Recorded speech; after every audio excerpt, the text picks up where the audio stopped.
آپ سب دوستوں کو خوش آمدید۔ دوستوں، آج کا ہمارا ٹاپک سلطان العارفین سلطان الفقہ کے نام سے مشہور ہونے والے عظیم صوفی بزرگ سلطان باہو ہیں۔ سلطان العارفین سکی سلطان باہو یکم جمادی الثانی 1039 ہجری بامطابق 17 جنوری 1630 عیسوی میں بروز جمعرات بوقت فجر شاہ جہان کے عہد حکومت میں قصبہ شورکوٹ ضلع جنگ ہندوستان موجودہ پاکستان میں پیدا ہوئے۔ دوستو، حضرت سلطان باہو اوان قبیلے سے تعلق رکھتے ہیں اور اوانوں کا شجرہ نسب علی کرم اللہ وجہ الکریم سے جا ملتا ہے۔ اوان علی کرم اللہ وجہ الکریم کی غیر فاطمی اولاد ہے۔ سکی سلطان باہو کے والد سلطان بازید محمد پیشہ ور سپاہی تھے اور شاہجہان کے لشکر میں ممتاز عہدے پر فائز تھے۔ آپ ایک صالح شہریت کے پابند حافظ قرآن فقہ شخص تھے۔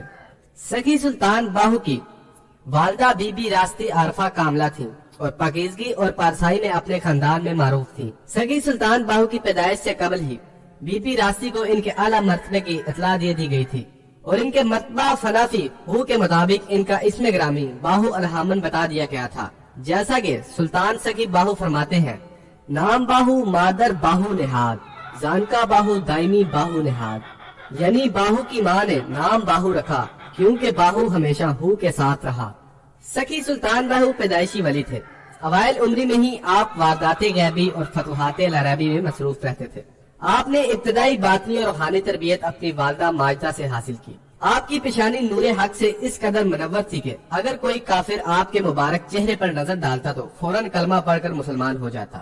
آپ اپنی کتب میں فرماتے ہیں کہ میں 30 سال تک مرشد کی تلاش میں رہا مگر مجھے اپنے پائے کا مرشد نہ مل سکا۔ یہ اس لیے کہ آپ فقر کے اس اعلیٰ ترین مقام پر فائز تھے جہاں دوسروں کی رسائی بہت مشکل تھی۔ چنانچہ آپ اپنا ایک کشف اپنی کتب میں بیان فرماتے ہیں کہ ایک دن آپ دیدار الہی میں مصروف تھے کہ شور کوٹ کے نواح میں گھوم رہے تھے کہ اچانک ایک صاحب نور صاحب حشمت سوار نمودار ہوئے جنہوں نے اپنائیت سے آپ کو اپنے قریب کیا اور آگاہ کیا کہ میں علی ابن ابی طالب ہوں، اور پھر فرمایا کہ آج تم رسول اللہ صلی اللہ علیہ وآلہ وسلم کے دربار میں طلب کیے گئے ہو۔ پھر ایک لمحے میں آپ نے خود کو آقا پاک صلی اللہ علیہ وآلہ وسلم کی بارگاہ میں پایا۔ اس وقت اس بارگاہ میں حضرت ابوبکر صدیق، حضرت عمر، حضرت عثمان غنی اور تمام اہل بیت رضی اللہ تعالیٰ عنہ حاضر تھے۔ آپ کو دیکھتے ہی پہلے حضرت ابوبکر صدیق رضی اللہ تعالیٰ عنہ نے آپ پر توجہ فرمائی۔ بعد ازاں حضرت عمر اور عثمان غنی رضی اللہ تعالیٰ عنہ بھی توجہ فرمانے کے بعد مجلس سے رخصت ہو گئے۔ پھر حضرت محمد صلی اللہ علیہ وآلہ وسلم نے اپنے دونوں دست مبارک میری طرف بڑھا کر فرمایا، میرے ہاتھ پکڑو، اور مجھے دونوں ہاتھوں سے بیعت فرمایا۔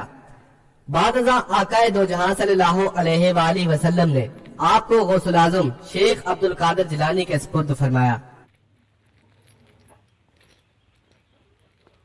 آپ فرماتے ہیں، جب فقر کے شاہسوار نے مجھ پر کرم کی نگاہ ڈالی تو ازل سے ابد تک کا تمام راستہ میں نے طے کر لیا۔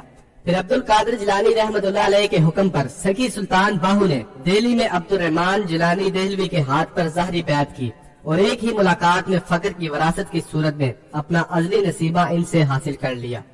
آپ کا وصال یکم جمادی الثانی 1102 ہجری بامطابق یکم مارچ 1691 عیسوی بروز جمعرات بوقت عصر ہوا۔ سلطان العارفین سکی سلطان باہو کا مزار مبارک گڑھ مہاراجہ ضلع جنگ پاکستان میں ہے۔ آپ کا عرس ہر سال جمادی الثانی کی پہلی جمعرات کو منایا جاتا ہے۔ پنجابی کے صوفی شاعر جس چیز نے اس کو شہرت دوام بخشی وہ ابیات باہو ہے۔ اس کے ہر مصرے کے بعد ہو آتا ہے جو ذات باری تعالیٰ کے لیے مخصوص ہے۔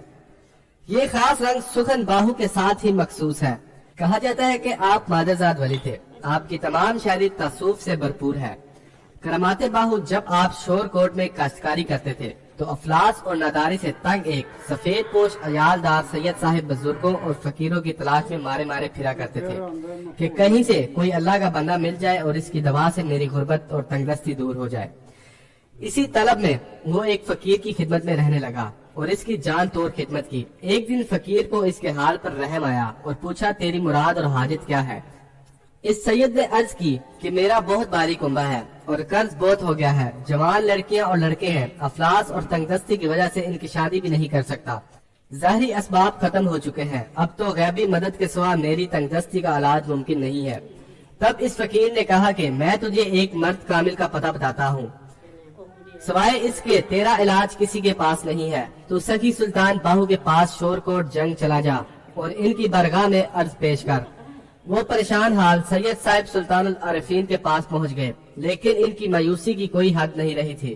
جب دیکھا کہ آپ کھیتوں میں ہل چلا رہے ہیں اور انہیں ارد گرد سے پتہ چل چکا تھا کہ لوگ آپ کو فقیر کی حیثیت سے نہیں، یہاں تو کسان کی حیثیت سے جانتے ہیں، یہ حالت دیکھ کر مایوس ہو کر واپس مڑنے ہی والے تھے کہ سلطان العارفین نے، جو ان کی قلبی کیفیت سے آگاہ ہو چکے تھے، ان کو آواز دی۔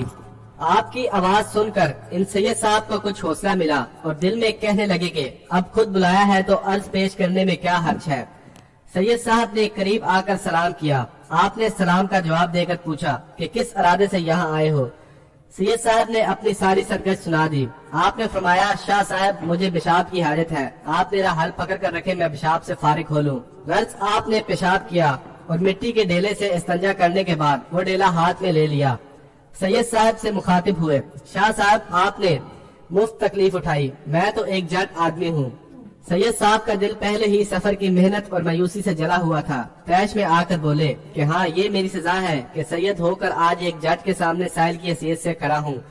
سلطان العارفین کو جلال آیا اور اپنی زبان مبارک سے کچھ اشعار پڑھتے ہوئے وہ پیشاب والا ڈیلا زمین پر دے مارا۔ آپ کے پیشاب والا ڈیلا اس جتی ہوئی زمین پر دور تک لڑکتا چلا گیا اور زمین کے جن جن مٹی کے ڈیلوں سے لگتا گیا وہ سونے کے بنتے چلے گئے۔ سید صاحب یہ حالت دیکھ کر دم بخود رہ گئے اور آپ کے قدموں پر گر کر رونے لگے اور معافیا مانگنے لگے۔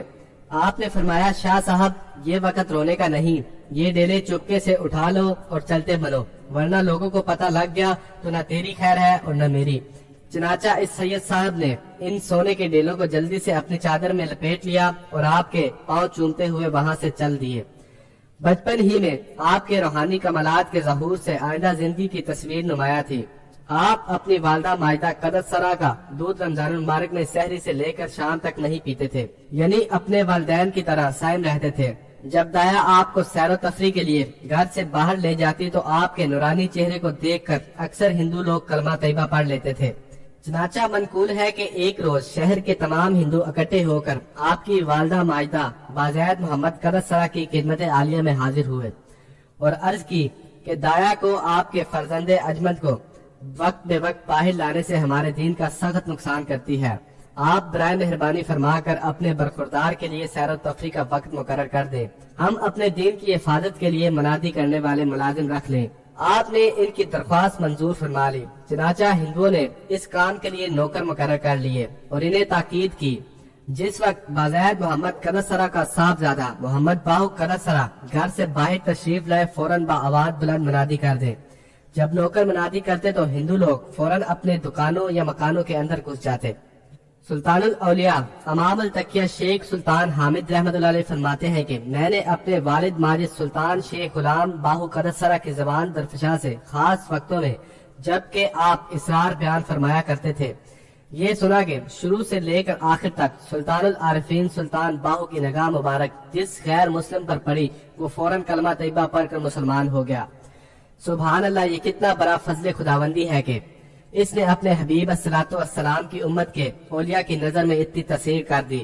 بچپن میں ایک دفعہ جب آپ بیمار ہوئے تو آپ کی اجازت سے لوگ ایک برہمن طبیب کو بلانے کے لیے اس کے گھر گئے۔ برہمن نے کہا کہ میں ڈرتا ہوں کہ اگر میں وہاں گیا تو مسلمان ہو جاؤں گا، بہتر یہی ہے کہ آپ کا کرتا یہاں لے آئیے۔ مریدوں نے ایسا ہی کیا۔ جب اس برہمن طبیب نے کرتا کو دیکھا تو بے ساختہ اس کی زبان سے کلمہ طیبہ جاری ہو گیا، لا الہ الا اللہ محمد رسول اللہ۔ آپ کی یہ کرامت گرد و نواح میں ابھی تک مشہور ہے اور ہزاروں خاص و عام دیکھتے ہیں اور انشاءاللہ العزیز قیامت تک دیکھتے رہیں گے۔ جس وقت لوگ آپ کے مزار مقدس کی زیارت کے لیے خانقاہ شریف کے اندر داخل ہوتے ہیں اور مزار شریف کو دیکھتے ہی بے اختیار ذات الہی کے شوق سے رونے لگ جاتے ہیں اور ذکر بحر ان کی زبان پر جاری ہو جاتا ہے، سینکڑوں بانصیب آدمی صاحب حال، زندہ دل، صاحب تاثیر، ذاکر روحی ہو جاتے ہیں۔ یہ محض کمال عطات محمد رسول صلی اللہ علیہ وآلہ وسلم کا نتیجہ ہے۔ اندر کلمہ کل کل کردہ، عشق سکھایا کلمہ ہو، 14 طبق نے کلمے اندر، چھوڑ کتابہ کلمہ ہو، کانے کب کب قلم بناون، لکھنا سکن کلمہ ہو، کلمہ پیر پڑھایا باہو، ذرا نہ ریا علمہ ہو۔ تو دوستو یہ تھی آج کی ہماری ویڈیو. اگر آپ کو ہماری ویڈیو پسند آئے تو پلیز ہماری ویڈیو کو لائک شیئر اور کمنٹ کرنا مت بھولیے گا. تب تک کے لیے دیجیے مجھے اجازت, ملتے ہیں نیکسٹ ویڈیو میں. اللہ حافظ.